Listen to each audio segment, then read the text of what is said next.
Hi everyone, it's good to have you back for another chess lesson.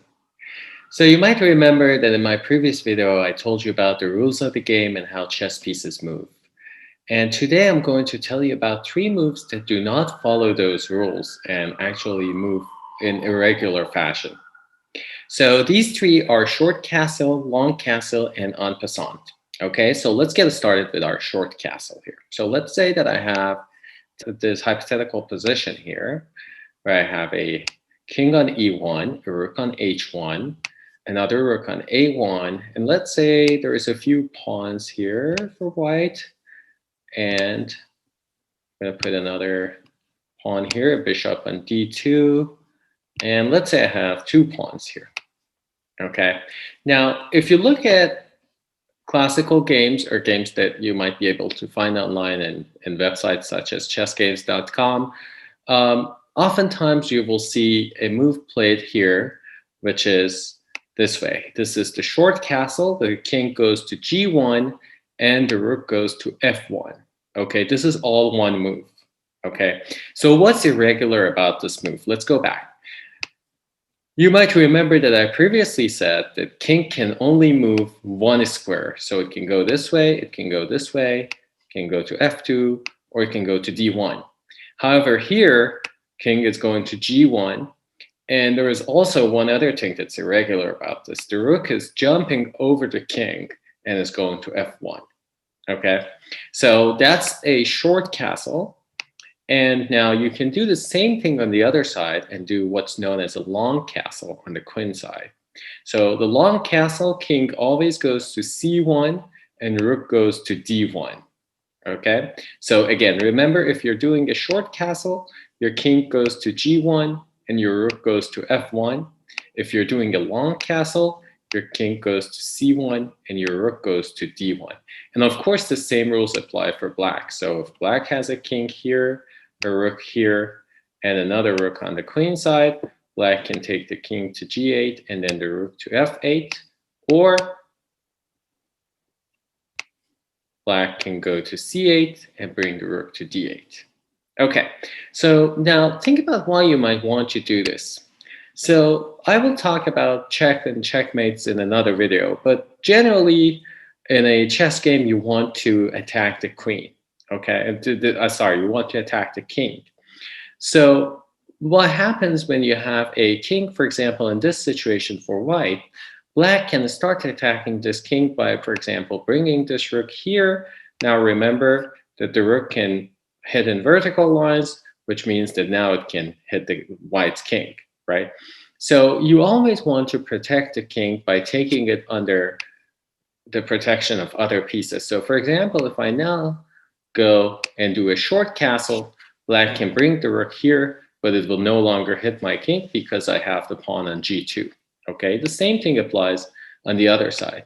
The other reason you might want to do the castle is that you want to try to release the power of the rooks. Okay, the rook needs open spaces, open ranks, or open files to operate. If I have my rook here on h1, it actually cannot go up here because it will hit my own pawn. And it cannot go, well, it can go to the left, but only two squares, g1 and f1, right? However, if I do a short castle, this rook now can come to f1, and now it has this entire file to attack in. Okay, so the castle serves two purposes. One is that it will protect your king, and the other one is that it will bring your rooks to the game.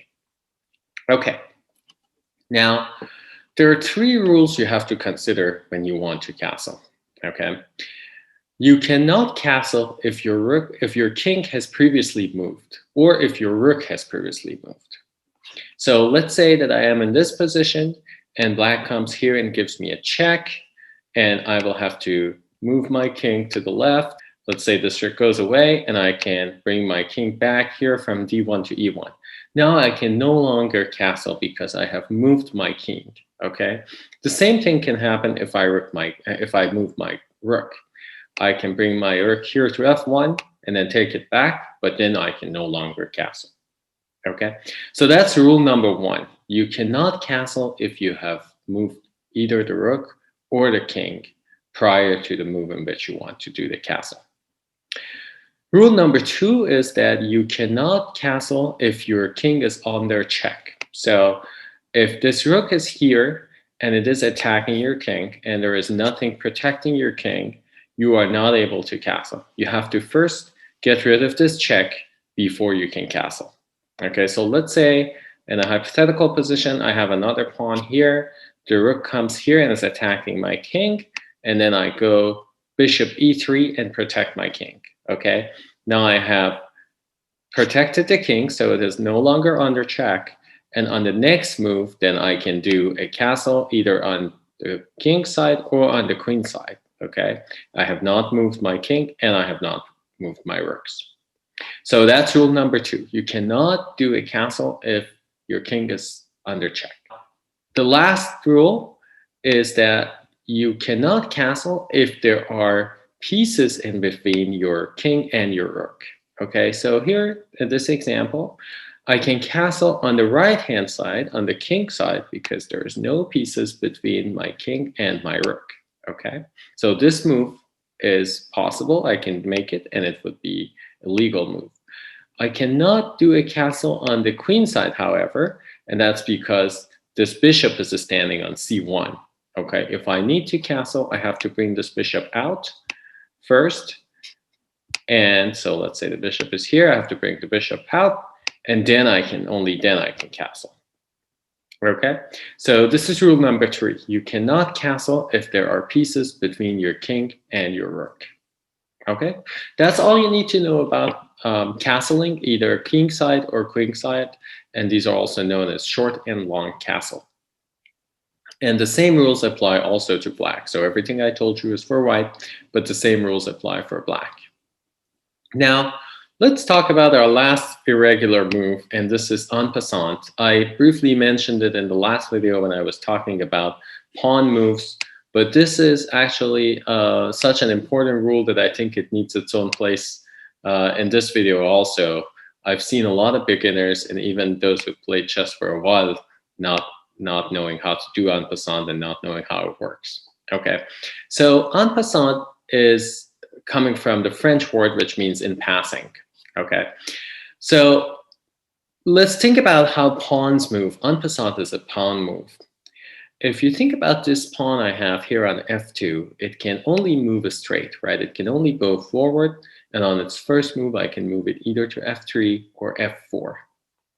And you also remember that pawns can hit diagonally and only in one square further in the diagonal. So this pawn can hit on this square on e3 or on this other square on g3. Okay, now let's say that I make a move with this pawn and I bring it to f4, and then the opponent plays another random move. Let's say they play this pawn here, they go to c6. I make another move to f5, and now it is black's turn to move. Now, if black decides to move this pawn here to e5, I can take this pawn in passing over here.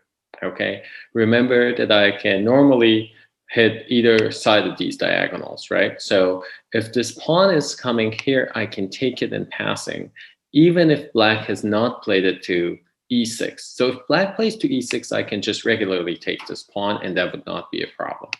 If black does this move and bring it directly to e5, I can also take the pawn, and this pawn would be out. Okay, so I'm taking the pawn in passing. Now, what's important to remember is that I can only take this pawn only on that first move that black has played. So if black plays this to e5 and I don't take the pawn here, I cannot do another random move. Let's say I just do a castle and then black plays something else. I cannot take this pawn now. I can only take it while black is playing that move. So it can only be taken in passing, not after black has played it. So that's the last rule that we have to remember, and that's en passant. Now remember that instead of taking it here, you can also do it on this other diagonal. So if black had played g5, I could also take this pawn on g6 and get rid of the pawn. Okay, but I can only do it when black is making the g5 move. If I wait another move, I cannot do that on a later move. So 3 irregular moves we learned today. The first one is short castle. the king going to the right-hand side or to the king side to g1, we're coming to f1. Another move is long castle. The king goes to c1 and the rook goes to d1. And the last one is en passant. If your pawn is here on the 5th rank and black makes a move coming to, for example, e5 or g5, you can take this pawn here. If it goes to g5, you can take the pawn here. The same thing happens if black has a pawn here and now white wants to make a move here, then the black can take this pawn here on d3. And you can only do that on the move that your opponent is moving the pawn 2 squares. Okay, hope you enjoyed this video. We will have another video talking about checks and checkmates soon. Take care and see you soon.